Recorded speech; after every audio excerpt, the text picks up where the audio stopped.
রহিম। প্রিয় দেশবাসী, আসসালামু আলাইকুম। 2009 সালের 25 এবং 26 ফেব্রুয়ারি খোদ রাজধানীতে বিডিআর পিলখানায় ঘটে নারকীয় হত্যাযজ্ঞ। হাসিনা সরকারের পৃষ্ঠপোষকতায় ঠান্ডা মাথায় সুপরিকল্পিতভাবে বিডিআর বিদ্রোহের নামে 57 জন চৌকস সেনা কর্মকর্তাকে নির্মমভাবে হত্যা করা হয়েছিল।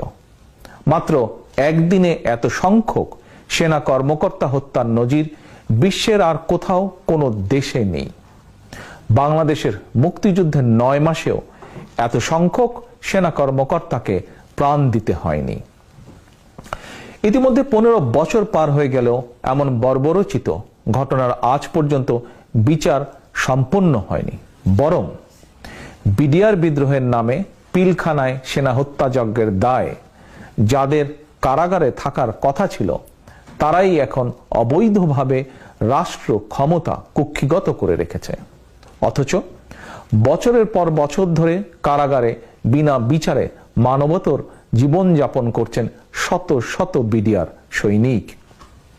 প্রিয় দেশবাসী, 57 জন সেনা কর্মকর্তা সহ 74 জন মানুষের বিভৎস হত্যাকাণ্ডের এই দিনটি অবশ্যই প্রতি বছর জাতীয় শোক দিবস হিসাবে পালিত হওয়া উচিত ছিল।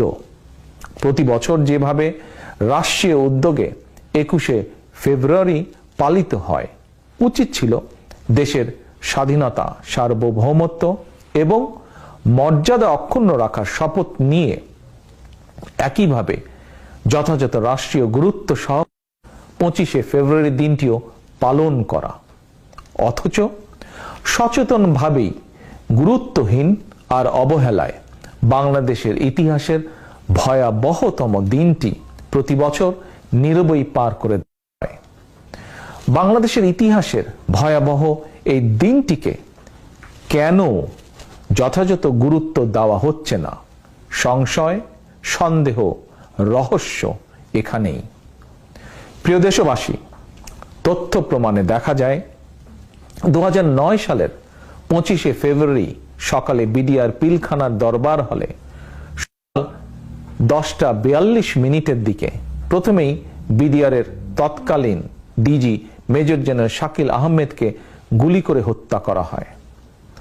দরবার হলের ভয়ঙ্কর পরিস্থিতি আঁচ করতে পেরে মেজর জেনারেল শাকিল প্রায় 9:30টার সময় দরবার হল থেকেই সরাসরি তৎকালীন সেনাপ্রধান মইনুল আহমেদকে ফোন করে পরিস্থিতি নিয়ন্ত্রণে সাহায্য চান। Major general Shakil